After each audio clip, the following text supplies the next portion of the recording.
Good morning, guys. Hope everybody's doing good. Don't sweat the small stuff, and it's all small stuff.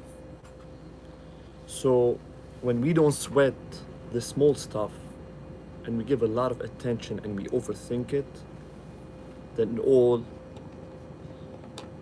became small stuff.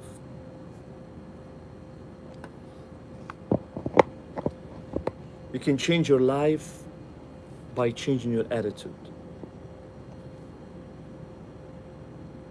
When we meet difficult people, or when life's challenges become overwhelmingly tricky and bad news becomes the norm, we tend to react negatively, which often worsens the situation. We focus our minds on the negative aspects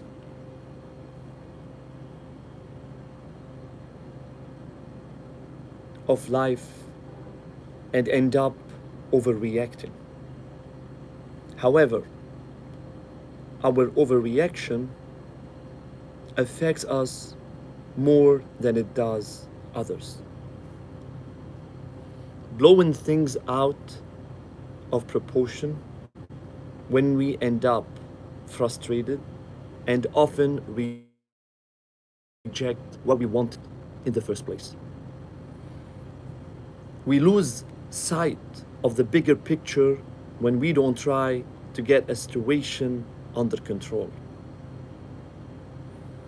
Our minds tricks us into chasing trivial things that we believe will make up for our loss. By doing so, we separate ourselves from the people who care for us. We make big deals out of nothing and miss out on the really important stuff. The way you relate to problems has a lot to do with how quickly and efficiently you solve them. Life can bring much pain. There are many ways to deal with it. Unfortunately, most of the world deals with their pain and problems wrongly. There are better ways to relate to life and its complications.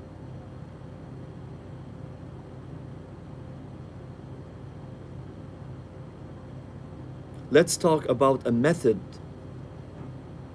that follow thinking before acting patterns.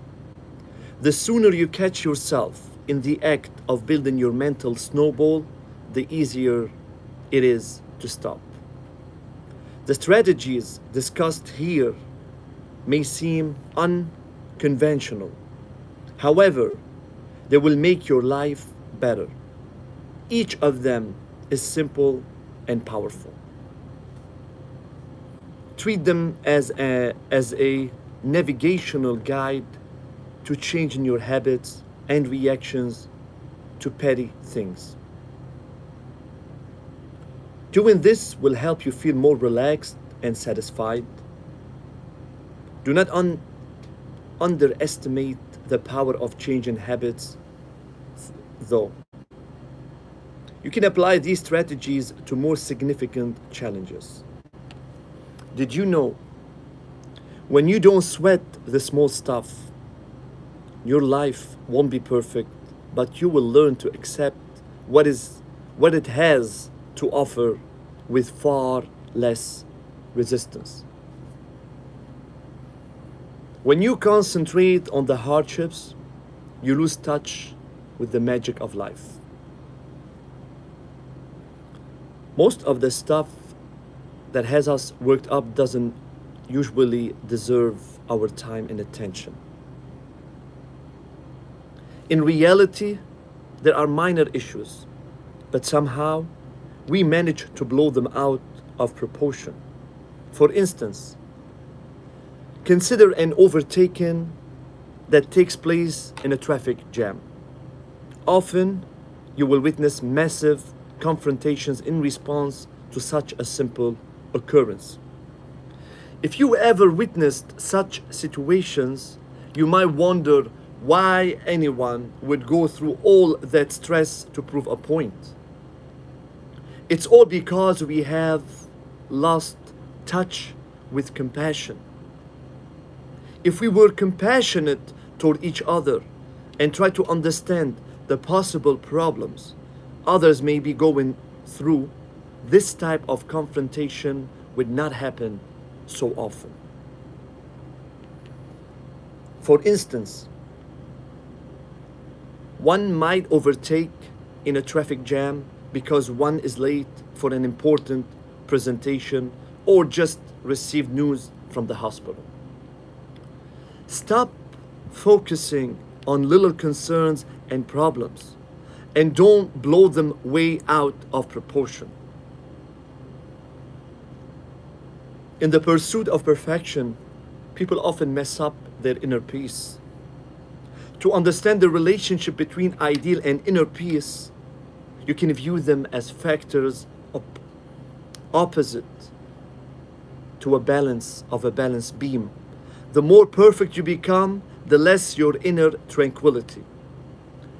The moment you get into a state where everything isn't good enough for you is the moment you begin losing. It doesn't matter whether we desire perfection from ourselves or external factors. The moment you shift your focus on the ideal, you will lose your ability to be kind and gentle to yourself and others. Focusing on imperfection will pull us away from being kind and gentle. This does not mean we should not strive to be better, but rather that we should keep an eye on the balance between our life pursuits and inner peace. To accomplish this, always be okay with the surroundings. This will make you see perfection in life itself. When you take time, often, to reflect on the miracle of life, the miracle that you are even able to read this book, the gift of sight, of love, and all the rest, it can help to remind you that many of the things that you think of as big stuff are really just small stuff that you are turning into big stuff. Did you know fearful, frantic thinking takes an enormous amount of energy and drains the creativity and motivation from our lives? When you are nervous or agitated, you immobilize yourself from your most significant potential.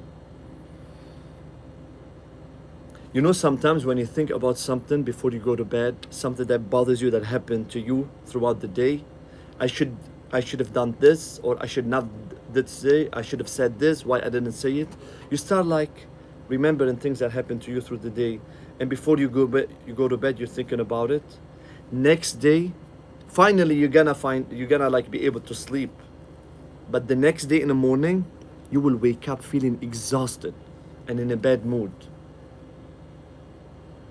because of that overthinking.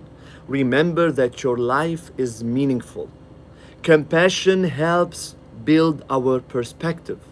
It is a sympathetic feeling that involves the willingness to put yourself in someone else's shoes.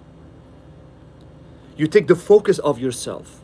Imagine what's like to be in someone else's predicament and simultaneously feel love for that person.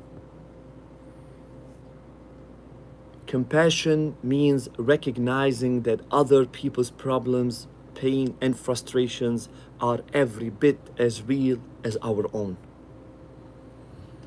The pursuit of our purpose had led us to live as though we are all on a mission. We have come to a place where we believe that our existence's sole purpose is achieving our individual and collective goals. As a result, we stay up late, wake up early, avoid happy times, and waste the time of our loved ones. We even justify this behavior by believing that a more significant measure of happiness is waiting for us at the end of our pursuit. However, there is no such thing. The in basket, by definition, is an imaginary basket that is never empty. There is always a task to be done in basket. Trying to check all the boxes takes all of the time we ought to spend appreciating life. It is how we get hooked on the pursuit of success. Remember, when you die, there will still be unfinished business to take care of. And you know what? Someone else will do it for you. Don't waste any more precious moments of your life regretting the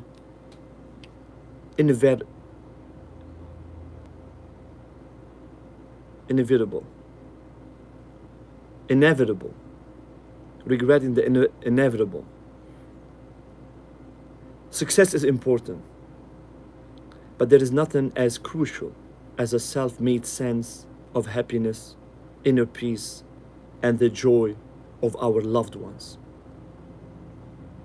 When you get caught up in the pursuit of success, you will inevitably put everything and everyone else on hold.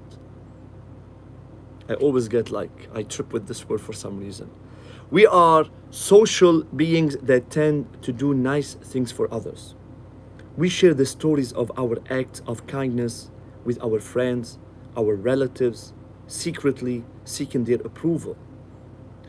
When others learn how kind and generous we are, our self-esteem is boosted. We believe that we deserve such kindness in return. When you help other people, keep it to yourself and revel in the abundant joy of giving. Jesus Christ said, when you do something with the left, do not let the right know about it. Which means, do not boast, do not talk about it and show off. For your Father in heaven, your Heavenly Father, sees everything and He will reward you. When you do something good to someone, do not expect something in return. Do it because it makes you feel good. Do it because this is the way we have been created for, to help each other, to love each other. That's the whole meaning of our life. While all acts of kindness are inherently incredible, there is something even more magical about doing a good deed but mentioning it to no one, ever. You will always feel good when you give to others. If you don't dilute the positive feelings by telling others about your kindness, you get to retain all the positive emotions by keeping them to yourself. Learn to live in the present moment. Many people merely exist because they postpone everything to a later date. It's not rational because there is no guarantee that anyone will be here tomorrow. No one has control of his or her life or time. Now is the only time we have control over. We need to begin to appreciate it more often because doing so will eliminate fear from our minds.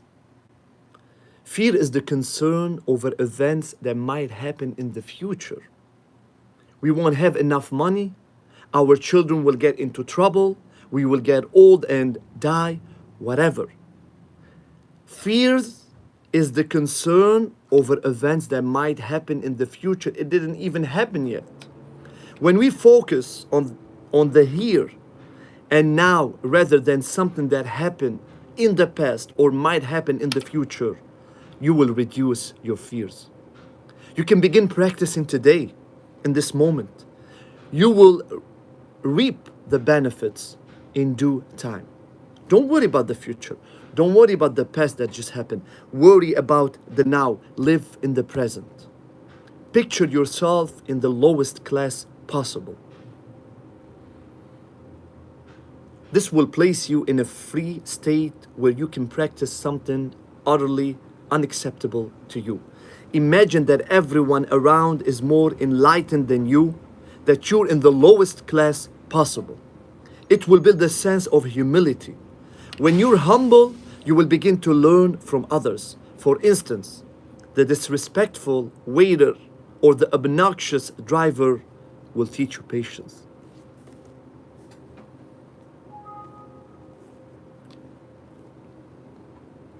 Imagine everyone has a lesson to teach you, and you have to write an exam for the courses taught. To successfully learn from the people around you, you have to give them a chance and time to train. By the end of your lesson, you will understand why people act the way they do, and their actions and imperfections will not bother you anymore. Being heard and understood is one of the greatest desires of the human heart. Being heard and understood is one of the greatest desires of the human heart. Have you ever paused to notice the disappointment on the faces of people who are given the win of an argument before they make their point? Has anyone tried to prove they are right and then you accepted being wrong and put them in the right? The truth is, everyone loves an argument. We love to prove that we are right. When someone cuts us off halfway, we are left unsatisfied. Patience paves the way to a more peaceful and loving self.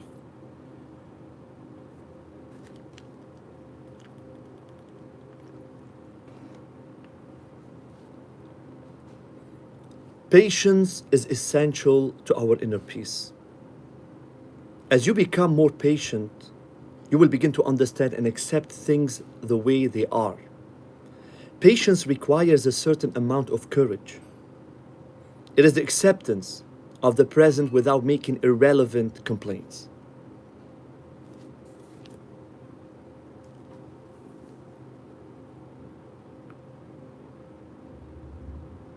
In the sense of patience, people are often left with feelings of resentment, which disturb our inner peace.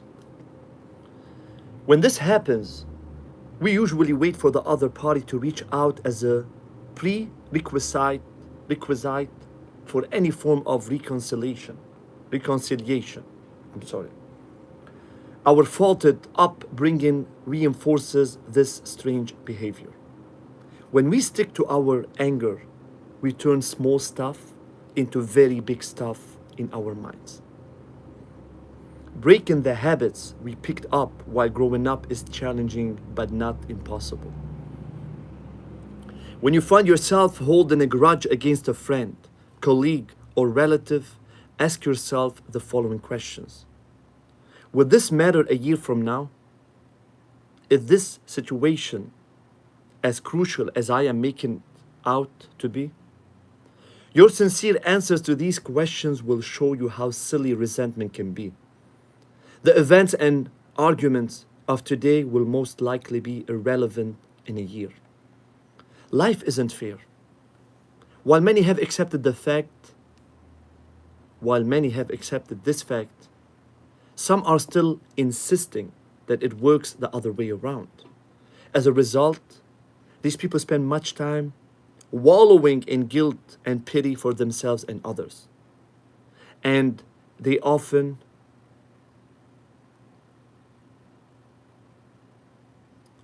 commiserate with others, discussing the injustices of life. Life is not fair, we complain. Maybe it was never intended to be fair. Maybe things that happen in our life are lessons for us in order for us to grow. And if we think about it this way, that the person we are talking to, they know more than us, it will make us humble. And think about, you can learn something from anybody. Even if you don't agree with them, you will learn something from them. They will teach you how to be patient. They will test you to know how strong you are.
The fact that life isn't fair should not discourage us from doing everything we can to improve the quality of our life or the world as a whole.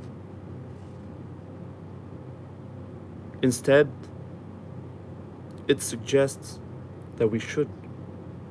When we don't recognize or admit that life isn't fair, we tend to feel pity for others and ourselves. Of course, pity is a self-defeating emotion that does nothing for anyone except making everyone feel worse than they already do. Compassion, on the other hand, helps us understand others better and through others, ourselves. Compassion is a heartfelt emotion that delivers love and kindness to everyone it touches. Our overactive minds makes us make us anxious. Relaxation is like a myth for most of us. Our lives are so filled with stimuli and responsibility that the only chance of peace available to us is retirement or death. People are no longer human beings. We should be called human doings. Although this high level of responsibility yields results, it also subjects us to increased anxiety and inner struggles. Even when we attempt resting, our mind remains restless till it finds something new to ponder upon or pursue. What's next? Even when we return home, we often find ourselves engaging in different forms of activity. We watch television, make calls, study, clean, all for the sake of avoiding being idle. It is it's as though we are terrified of relaxation. Doing nothing teaches you to clear your mind and relax. Relaxation is not meant for the body alone. It will help if you put your mind in the picture. Your brain needs to rest from its hectic routine the same way your body does. There is an inviolable law in our dynamic environment that says our current level of stress will be exactly our tolerance to stress. The people that say I can handle lots of stress will always find themselves under a great deal of it. If you don't know how to raise your tolerance level, that's precisely what will happen. When your schedule is super busy, it's a signal that that's time. It's a signal that it's time to slow down. To accomplish this, try to keep an eye on your stress levels. The key is to take note of them before they get out of hand. When your schedule is getting out of control, it's a clear signal to slow down and re-evaluate what's essential rather than power through everything on the list. You'll find that when you catch yourself getting too stressed out early before it gets out of control, your stress will be like the proverbial snowball rolling down the hill. When it's small, it's manageable and easy to control. Once it gathers momentum, however, it's difficult, if not impossible, to stop. It will crush everything in its way. When this snowball starts to gather and gain momentum and more snow it's building, this ball becomes huge and it is impossible to stop it. Mind your own business.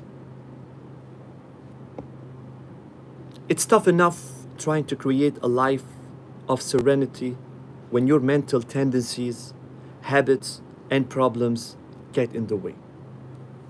However, when you feel compelled to handle other people's issues, your goal of becoming more peaceful grows nearly impossible. Minding your own business goes far beyond merely avoiding the temptation to solve other problems, people's problems. It also includes eavesdropping, gossiping, talking behind other people's back, and analyzing them. One of the primary reasons most of us focus on others' shortcomings is to avoid looking at ourselves. Treat this day as if it were your last. After all, it might be. When are you going to die? How are you? Good, how you doing? Can I have what?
Treat this day as if it were your last.